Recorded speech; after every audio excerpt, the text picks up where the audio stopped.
Udah nggak usah kemakan lagi gimmick-gimmick marketing yang ngejual RAM gede ya. Apakah RAM gede itu auto bikin HP kencang? Nah, kita bahas di VT kali ini ya. Jangan lupa follow bangbima.id dulu. Kalau teman-teman mau ada komen atau mau ada masukan, silahkan komen di kolom komentar. Nah, kalau orang umum kata-katanya kan, kalau RAM gede itu pasti bikin HP tambah kenceng ya. Padahal nggak selalu teman-teman. Ada beberapa hal yang teman-teman harus perhatikan tentang besaran RAM ini ya. Nomor satu, RAM ini bukan satu-satunya penentu faktor kecepatan dalam HP teman-teman. Fungsinya kalau untuk kapasitas RAM gede itu kalau teman-teman multitasking berat ya, kayak misalkan teman-teman menjalankan aplikasi gede-gede secara bersamaan ya, kayak Instagram, TikTok itu bareng-barengan sama YouTube, sama teman-teman ngedit bareng itu, nah itu butuh RAM yang gede. Selain itu beberapa game itu butuh RAM yang gede teman-teman ya, kayak Genshin Impact atau game-game RPG yang lain, itu biasanya butuh RAM yang gede. Tapi kapasitas RAM gede juga pengaruhnya juga ada dari kecepatan RAM itu sendiri teman-teman. Jadi nggak cuma ukuran RAM-nya, tapi kecepatan RAM-nya juga harus diperhatikan. Nomor 2 ini performa CPU ya, atau prosesor dan sistem operasi ini malah berperan nomor 1 yang paling penting. Prosesor, CPU atau kartu grafisnya atau GPU-nya ini punya peranan yang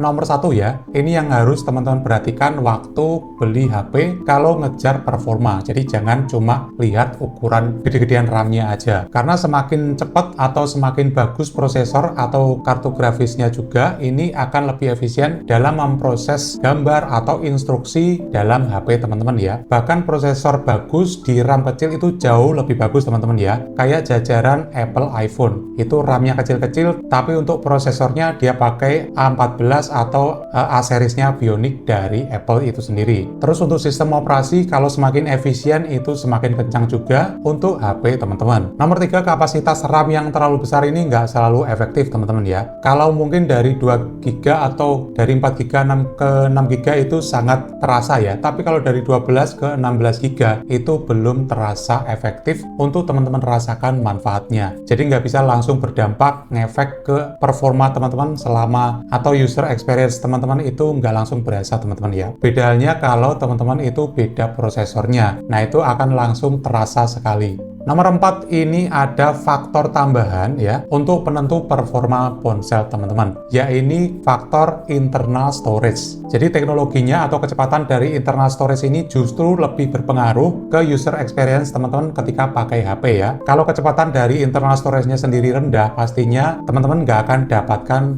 user experience yang maksimal walaupun prosesornya itu wahid, walaupun RAM-nya gede itu nggak akan maksimal untuk pengalaman teman-teman memakai HP tersebut. Nah, kalau yang terbaru, teknologi penyimpanannya ini seperti UFS 3.0 atau 3.1. Jadi ini lebih cepat dalam mentransfer data. Jadi prosesor ini fungsinya adalah mengolah data, dan RAM ini adalah tempat penyimpanan datanya, dan internal storage ini dia yang akan menyimpan dan mentransfer data ya.